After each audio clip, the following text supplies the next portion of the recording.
रहीम, बेटा मेरे बच्चे एग्रीकल्चर पहले मैं पिछला रिवाइज करा रहा हूँ। उसके बाद मैं अगला पढ़ाना स्टार्ट कर रहा हूँ।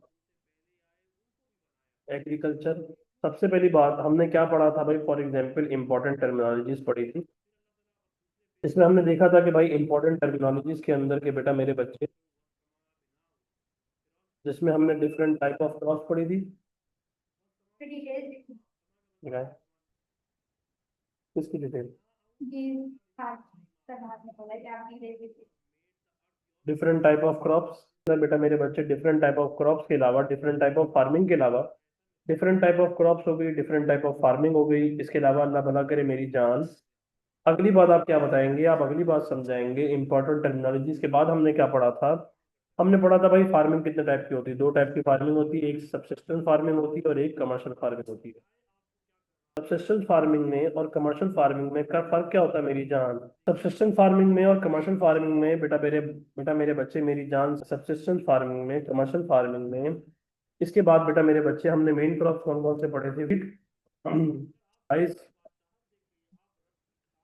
Sugar cane, cotton. हमने माइनर प्रोडक्ट कौन कौन से पढ़े थे बच्चे मेरी जान? Maize, millet, oil seed, tobacco. Maize, millet, oil seed, tobacco. Maize, millet, oil seed, tobacco के अलावा पल्सेस। एक बार इसको रिवाइज कीजिए, मैं 1 मिनट के अंदर आ रहा हूँ। आप इस पर एक बार रिवाइज कीजिए, 1 मिनट में आपके अंदर इसको एक बार रिवाइज कीजिए। Wheat, rice, sugar cane, cotton वगैरह सब खोलिए। मेज पढ़िए, मेज क्या होता है, मिलेट खोलिए, ऑयल सीड खोलिए, टोबैको खोलिए, पल्सेस खोलिए। 1 सेकंड में आया। काइंडली वेट करें, अभी सर आ रहे हैं। ठीक है। हाँ, क्या कह रहे हैं? चले भाई।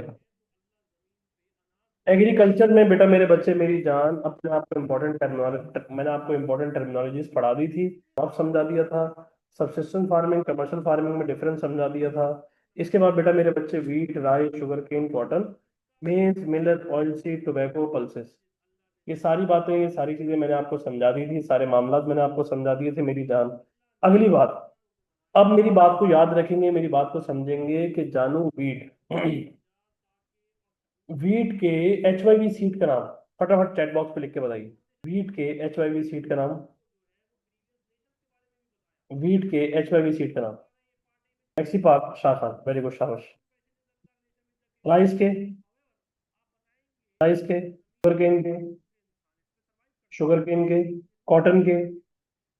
इसके बाद बेटा मेरे बच्चे मेरी जान, यहाँ तक सारी बातें, सारे मामला समझा दी, यहाँ तक सारी चीजें समझा दी। अब मैं आपको, किसी बच्चे ने मुझे मैसेज लिख के भेजा कि आदम भाई पुराना भी रिवाइज करा दे।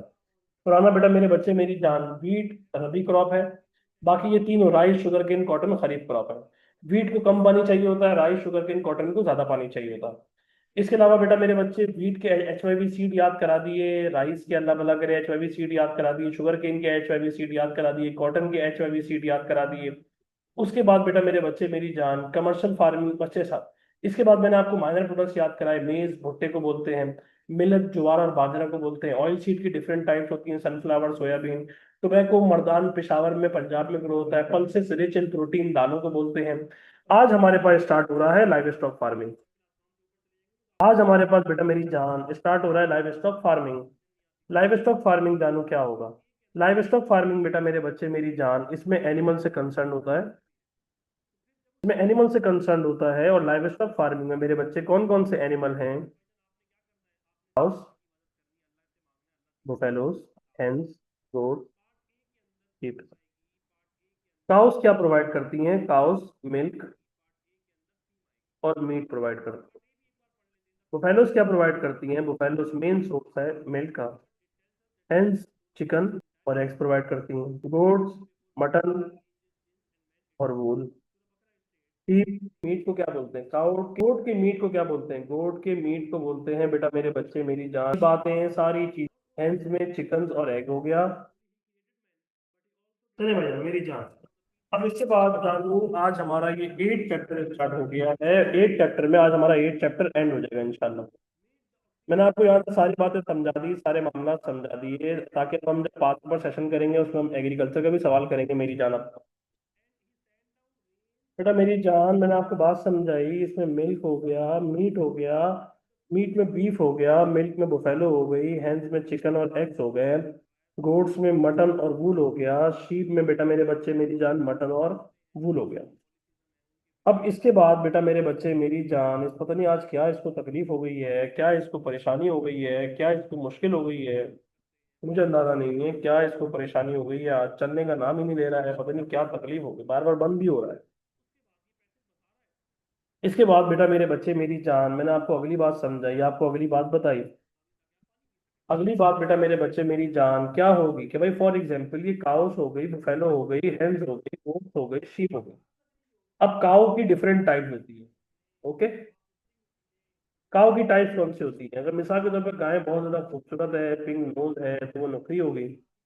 उसके बाद आपने देखा होगा वो गाय के नीचे हल्के पड़े होते हैं, आंखों के नीचे काले रंग की होती है गर्दन से, बाकी ब्राउन होती है। वो रेड खर्री होती है, बहुत लंबी बड़ी जो गाय होती है वो सिब्बी होती है। रेड कलर की जो बहुत खूबसूरत सी होती है वो साहिवाल की होती है। इसके बाद अब आती है बुफेलोस की टाइप। बुफेलोस की टाइप कौन सी है बेटा मेरे बच्चे? बुफेलोस की टाइप में याद करा रहा हूँ पूरे, नीली बार, कुंडी, रवि। नीली बार, कुंडी, रवि। नीली बार, कुंडी, रवि। नीली बार, कुंडी, रवि। नीली बार, कुंडी, रवि। नीली बार, कुंडी, रवि। मैंने आपको याद कराया नौकरी, रेड कर्री, सिब्बी, साहिवाली। अगली बात मैंने आपको याद कराई नीली बार, कुंडी, रवि। ये भैंसों की टाइप है, ये भैंसों की टाइप है, पूरी करता है। योगर्ट हो गया, घी हो गया, बटर हो गया, और इसके अलावा बेटे मेरे बच्चे मेरी जान चीज हो गई। ये बुफेलोस की सारी टाइप समझा दी मेरी जान। काऊ में मामला भी समझा दिया, बुफेलो में भी गोश्त। आपके पास जो बुफेलो दूध पी के बिल्कुल थक जाती मर जाती है, उसको काट देते हैं। उसके बाद बेटा मेरे बच्चे मेरी जान, गोट्स। गोट्स की डिमांड ज्यादा क्यों है पाकिस्तान के अंदर? गोट्स की डिमांड ज्यादा क्यों है? Great of all times. अब ये गोट्स की डिमांड ज्यादा क्यों है? क्योंकि भाई टेस्ट, अब इसका टेस्ट बहुत हटो बच्चों होने की वजह से ये एक्सपेंसिव भी सबसे ज्यादा है। अब ये एक्सपेंसिव होने के अलावा एक्सपेंसिव क्यों है? क्योंकि भाई इसकी शॉर्टेज है। किसकी शॉर्टेज है? बकरे की शॉर्टेज है। अब बकरे की शॉर्टेज होने की वजह से तो भाई जो इसका गोश्त मिलता है वो अल्लाह भला करे क्या होगा, वो महंगा होगा। इसके बाद बेटा मेरे बच्चे मेरी जान, टेस्ट हो गया, एक्सपेंसिव हो गया, शॉर्टेज हो गई। गोड्स के बाद आपके पास मेन काम जो है वो आपके पास शीप आ गया। शीप भी बेटा मेरे बच्चे मेरी जान, अल्लाह भला करे, एक मटन और दूसरा वूल। वूल किस में काम आता है? वूल काम आता है लेदर इंडस्ट्री के अंदर। लेदर इंडस्ट्री हो गई, अल्लाह भला करे। इसके अलावा आपके पास क्लोथिंग इंडस्ट्री हो गई। ये सारी बातें, ये सारे मामला हो गए। मैंने लाइव स्टॉक फार्मिंग में आपको काऊ की टाइप समझाई, आपको भैंसों की टाइप समझाई, आपको सारे मामला समझाए। लाइव स्टॉक फार्मिंग में होने के बाद अगली बात, मुझे 1 मिनट एग्रीकल्चर की फाइल खोलने दें। एग्रीकल्चर की मैं फाइल खोल लूँ, उसके बाद हम जो है, मैंने आपको गाय वगैरह की बात पढ़ा दी कि भाई गाय वगैरह क्या प्रोवाइड करती है। अच्छा, इसमें इनपुट क्या होता है? मैं भी आपको इनपुट भी कम बता रहा हूँ, फिर मैं आपको इंपॉर्टेंस भी बता रहा हूँ, फिर मैं आपको प्रॉब्लम्स भी समझा रहा हूँ। अब बेटा मेरे बच्चे मेरी जान, लाइव स्टॉक में इनपुट क्या क्या होते हैं भाई? फॉर एग्जाम्पल अल्लाह भला करे, लाइव स्टॉक में इंपॉर्टेंट आपके पास बेटा मेरे बच्चे मेरी जान, लाइव स्टॉक में क्या क्या मेरी जान, स्टॉक में इनपुट्स होते हैं। लाइव स्टॉक में मेरी जान इनपुट्स होते हैं। लाइव स्टॉक में इनपुट्स क्या क्या होते हैं? लाइव स्टॉक में इनपुट्स होते हैं कि मैं फॉर एग्जाम्पल उनको फॉडर प्रोवाइड किया जाता है।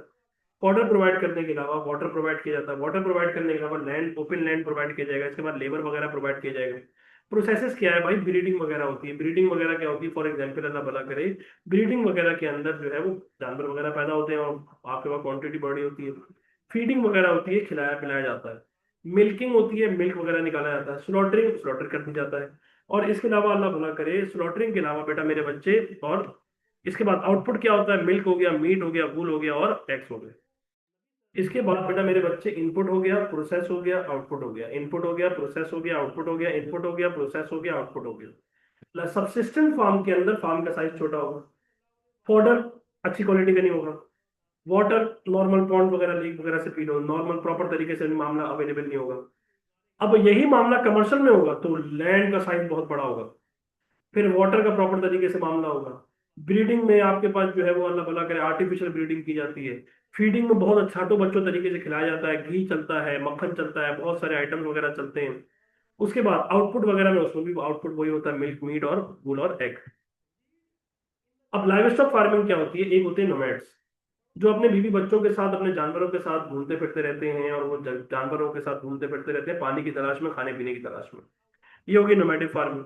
ट्रांसह्यूमेंस फार्मिंग क्या होती है? सर्दी के इलाकों में, वो ठंडे इलाकों से बहुत ज्यादा ठंड बढ़ जाती है तो गर्मी इलाकों में आ जाते हैं, मतलब लोलैंड एरिया में आ जाते हैं, और वापस मेरे बच्चे मेरी जान समर में वो लोलैंड एरिया से हाईलैंड एरिया में चले जाते हैं, क्योंकि वो टूट के सर्दी खत्म हो जाती है, अपने जानवर अपने बीवी बच्चों के साथ आते हैं। ये होती है ट्रांसह्यूमेंस। सेटल्ड फार्मिंग क्या होती है? कभी आप चाहें, अल्लाह भला करेगी, सेटल्ड फार्मिंग में आप जमीन में मन चले जाएं, वहां पे प्रॉपर शेल्टर लगा होगा, प्रॉपर पानी की चीजें अवेलेबल होंगी, प्रॉपर तरीके से लेबर अवेलेबल होगा, प्रॉपर तरीके से मामला होंगे। तीन टाइप की फार्मिंग होती है: नोमैटिक फार्मिंग, ट्रांसह्यूमेंस और सेटल्ड। नोमैटिक, ट्रांसह्यूमेंस और सेटल्ड। नोमैटिक फार्मिंग में वो आपके पास जो है वो घूमते फिरते रहते हैं, सेटल्ड में प्रॉपर तरीके से फैसिलिटीज होती हैं, ट्रांसह्यूमेंस में सर्दियों में नीचे आ जाते हैं, गर्मी में वापस अपने ऊपर इलाके में चले जाते हैं। इसके बाद अल्लाह भला करे बेटा मेरे बच्चे, अगली बात बेटा मेरे बच्चे मेरी जान, मैंने आपको यहाँ तक सारी बातें समझा दी, ट्रांसह्यूमन समझा दिया। नॉर्दर्न एरियाज के अंदर मेनली शीप खाया जाता है, याक खाया जाता है, और ये क्यों आपके पास अल्लाह भला करे, ताकि वो सर्दी वगैरह के अंदर बर्दाश्त कर जाए, क्योंकि ठंड वगैरह की टाइप बहुत ज्यादा होती है। इसके बाद बेटा मेरे बच्चे लाइव स्टॉक फार्मिंग में आपको बात समझा दी कि भाई फॉर एग्जाम्पल अल्लाह भला करे, अब मामला क्या होगा? अब जो है भाई वो प्राइवेट ओनर्स के हाथ में चला गया, लाख लाख फार्म है, काऊ का जो डंग है वो जो है वो गांव देहातों के अंदर डोमेस्टिक फ्यूल के तौर पे इस्तेमाल हो रहा है। लाइव स्टॉक की प्रोडक्शन के लिए क्रॉस ब्रीडिंग कराई जा रही है, ताकि मामला फर्टिलिटी रेट अच्छा हो जाए, अच्छे तरीके से बच्चे वगैरह दिए जाए, अच्छे तरीके से मामला वगैरह हो। लाइव स्टॉक की इंपॉर्टेंस क्या है? लाइव स्टॉक पर्शियल व्हील को चलाने में काम आता है, तो इसका मतलब ओल्ड इरिगेशन मेथड में यूज हो रहा है। लाइव स्टॉक जो है भाई वो मीट वगैरह, मिल्क वगैरह, योगर्ट वगैरह, घी वगैरह, चीज वगैरह, बटर वगैरह प्रोवाइड करता है। इसकी स्किन वगैरह जो है वो बड़ी इंपॉर्टेंट होती है, जो जिसके अंदर लेदर इंडस्ट्री के अंदर, फुटवेयर के अंदर, ड्रग्स के अंदर, कारपेट वगैरह के अंदर यूज होती है। और इसकी इंपॉर्टेंस क्या है? हम इसको एक्सपोर्ट करते हैं लेदर को, हमारे लाइव स्टॉक कंट्रीब्यूट करती है 11% हमारी जीडीपी के अंदर। अब इसके बाद अल्लाह भला करे, मैंने आपको टाइप्स ऑफ लाइव स्टॉक पढ़ा दिया, अब तो आपको बुफेलोज भी पढ़ा दिया। अब हम देखेंगे कि भाई ये किन एरियाज वगैरह के अंदर रहते हैं, ये कहाँ पे मामला रहते हैं, ये कहाँ पे पाए जाते हैं। ये पोल्ट्री फार्म होते हैं, जहाँ पे अल्लाह भला करे पोल्ट्री फार्म के अंदर चिकन और एग्स वगैरह मिलते हैं, जो हेंस वगैरह से मिलते हैं। पोल्ट्री फार्म जो है वो अल्लाह भला करे, क्योंकि डिमांड बढ़ती चली जा रही है, डिमांड क्योंकि बढ़ रही है अल्लाह भला करे, तो मामला मुश्किल हो रहे हैं। अब लाइव स्टॉक, अब इसके बाद बेटा मेरे बच्चे मेरी जान, हमारी जो अल्लाह भला करे हाइजीन, जो हाइजीन कंडीशन है, हमारे यहाँ प्रॉब्लम्स क्या है? पहले तो भाई वैक्सीनेशन नहीं है, एक बीमारी है लंपी। अब अल्लाह भला करे बेटा मेरे बच्चे, हॉस्पिटल्स वगैरह वैक्सीनेशन फैसिलिटी अच्छी नहीं। आप यकीन करेंगे, मेरे जानवर का इंतकाल हुआ, और मेरा जानवर पिछले साल जो है वो मुझे इस साल लेकर आए थे, मैं अच्छा खासा महंगा लेकर आया था, वो मरने की हालत में चला गया था। कोई हॉस्पिटल नहीं था, डॉक्टर आता था घर आके उसको इलाज करता था, कोई मामला नहीं था, पता ही नहीं था भाई क्या हो रहा है क्या नहीं हो रहा, अंदर जान बचेगी भी या नहीं बचेगी, कोई मामला है या नहीं। ग्रेजिंग वगैरह अवेलेबल नहीं है। एनिमल फीड की प्राइसेस बहुत ज्यादा हाई हो गई हैं। आप यकीन करेंगे, एक एक गाय पलने के 40 से 50 हजार रुपए दिए जाते हैं। 40 से 50 हजार रुपए लोगों की तनख्वाहें होती हैं। उसके बाद बेटा मेरे बच्चे मेरी जान, रूरल एरियाज के अंदर, गांव देहातों में गोश्त सस्ता है, अर्बन एरिया से महंगा है। गांव देहातों में दही सस्ती है, दूध सस्ता है, अर्बन एरिया से महंगा है। फिर उसके बाद स्टोरेज ऑफ मीट के लिए प्रिजर्वेशन फैसिलिटीज अच्छी नहीं है, ब्रीडिंग वगैरह प्रॉपर तरीके से नहीं हो रही, हाइजीन कंडीशन अच्छी नहीं। कभी आप दूध निकालते हुए देख लो ना गाय वगैरह से, आपकी तबीयत ही खराब हो जाए, आप बोलेंगे यार क्या है यार, ये तो बिल्कुल मेरी हालत खराब हो रही है। उसके बाद बेटा मेरे बच्चे मेरी जान, बिल्कुल सत्यानाश हो रहा है, बेड़ा गर्क हो रहा है। और प्रॉब्लम क्या है कि भाई फॉर एग्जाम्पल बहुत सारे लोग वगैरह खाते पीते नहीं है, हम क्वालिटी को मेंटेन नहीं कर पाते, हम जो है वो उसके अंदर प्रॉब्लम्स वगैरह बहुत ज्यादा आती हैं, उसमें बीमारियां आ जाती हैं जो आपके पास हेल्थ के लिए भी बहुत खराब होती हैं। जैसे आए दिन चिकन के लिए आपके पास जो है चिकन की बीमारी आ जाती है, चिकनगुनिया हो गया बच्चों को। अब वो चिकनगुनिया हो गया, चिकन खाने से बीमारी हो गई, मामला काम खराब हो गया। ये प्रॉब्लम्स हो रही है लाइव स्टॉक वगैरह के अंदर। इसके अलावा बेटा मेरे बच्चे मेरी जान, क्या डेवलपमेंट हो सकती है कि आप जो है वो सबसे पहले तो हाइजीन का ख्याल करें। हाइजीन का ख्याल करने के अलावा आप क्रॉस ब्रीडिंग करें, ताकि क्वालिटी अच्छी हो जाए। आप जो है वो वैक्सीनेशन प्रॉपर तरीके से लगाएं, ताकि आज फॉर एग्जाम्पल अभी जैसे लंपी हुआ करता था, अब लंपी को बचाने के लिए बेटा मेरे बच्चे मेरी जान, अब जो है वो हम सिरिंज इस्तेमाल कर रहे हैं, और हम जो है वो अल्लाह भला करे, हम जो है वो सिरिंज इस्तेमाल करने के बाद हम जो है वो अल्लाह भला करे कि फॉर एग्जाम्पल हम जो है वो वैक्सीनेशन इस्तेमाल करने के बाद अब जानवरों को लंपी इतना ज्यादा नहीं लग रहा। हमने फॉडर फॉर क्रॉप ज्यादा बढ़ा दिया है, हमने जो है वो मिल्क वगैरह प्रोवाइड कर रहे हैं काव वगैरह को, ताकि उनकी हेल्दी लाइफ हो जाए। हमने जो है वो लाइव स्टॉक रिसर्च फार्म बना दिए हैं ताकि वहां पे प्रॉपर तरीके से मामला वगैरह हो सके। हॉस्पिटल्स वगैरह खुल रहे हैं ताकि अच्छे मामला हो जाए। इसके बाद बेटा मेरे बच्चे की गाय वगैरह किधर पाई जाती हैं, देखें थरपारकर में, पंजाब वगैरह के इलाके में, दीर में, लसवेला में। गाय हमेशा पंजाब की खूबसूरत होगी और बकरा हमेशा सिंध का खूबसूरत होगा। ये देख लीजिए गोट। ये देखें मेरे बच्चे, ये बकरा गोट सांगड़ थरपारकर बलोचिस्तान के कुछ इलाकों के अंदर है, और ये अल्लाह भला करे पंजाब के साउदर्न इलाकों के अंदर है, दीर के अंदर है। बुफेलो सिर्फ दरिया जहां होगा वहां पर भैंसे पाई जाती है, क्योंकि टेम्परेचर ज्यादा बर्दाश्त नहीं कर पाती, ना ज्यादा सर्दी बर्दाश्त कर पाती, ना ज्यादा गर्मी बर्दाश्त कर पाती है। गर्मियों में अल्लाह भला करे बार बार पानी में जाती है ताकि अपने दूध की क्वांटिटी को बढ़ा सकें, ताकि ये दूध दे सकें। इनकी स्किन के ब्लैक कलर होने की वजह से ये हीट को एब्जॉर्ब करती रहती है, अगर ज्यादा हीट होगी मर जाएगी, कोई सी काम की नहीं रहेगी। शीप एरियाज बलूचिस्तान में ज्यादा पाए जाते हैं, क्योंकि वहां पे टेस्ट, वहां पे गोश्त वगैरह ज्यादा खाया जाता है, मीट वगैरह ज्यादा खाया जाता है, चिकन वगैरह को बिल्कुल वो इग्नोर करके रखते हैं। इसके बाद बेटा मेरे बच्चे मेरी जान, कौन से फैक्टर्स हैं जो भाई आपके वहाँ फार्मिंग को अफेक्ट कर रहे हैं? भाई फॉर एग्जाम्पल अल्लाह भला करे टेम्परेचर चेंज हो रहा है, क्लाइमेटिक चेंजेस हो रही है, क्लाइमेटिक चेंजेस होने की वजह से कभी रेनफॉल ज्यादा हो जाती है तो फ्लड आ जाता है, फ्लड आने के बाद क्रॉप नीस्तो नाबूद तबाह बर्बाद हो जाती है। फ्लड आता है तो वाटर लॉगिंग होती है, और टेम्परेचर बढ़ते चले जा रहा है, हार्श जो सॉइल की फर्टिलिटी को भी गिरा रहा है, और वो अंडरग्राउंड वाटर को पॉल्यूट कर रहा है, उसमें टॉक्सिक गैसेस डाल रहा है, टॉक्सिक मामला चल रहा है। आपने मिसाल के तौर पर जब पे गंदा पानी गिराया, अब जब ये जमीन के अंदर पानी जाएगा, ये जब वो फर्टिलाइजर के साथ मिक्स होगा, क्योंकि भाई वो आर्टिफिशियल फर्टिलाइजर है, वरना काउ डंग भी यूज होता है as a fertiliser subsistence farming में। अगर आप अपने लिए करते हो तो काउ डंग यूज करते हो, मगर अब आर्टिफिशियल हो रही है तो मामला काम खराब हो रहा है। पेस्टिसाइड आप डाल रहे हो, वो रिवर में जाके मिक्स हो जाते हैं, रिवर के वाटर को पॉल्यूट कर देते हैं, रिवर के वाटर को गंदा कर देते हैं। सत्यानाश हो रहा है, नीच नाबूद काम हो रहे हैं, तबाह बर्बाद काम हो रहे हैं। इसके बाद बेटा मेरे बच्चे मेरी जान, वाटर में आपने ओल्ड इरिगेशन मेथड यूज किया, जब आप ओल्ड इरिगेशन मेथड यूज करोगे तो ग्राउंड वाटर का टेबल बढ़ जाएगा, अंडरग्राउंड वाटर का टेबल, तो वाटर लॉगिंग होगी और एट लास्ट सैलिनिटी में कन्वर्ट हो जाएगा। इसके बाद बेटा मेरे बच्चे मेरी जान, अब पेपर में सवाल आएगा कि भाई अल्लाह भला करे कि भाई HYV सीड की डिसएडवांटेज।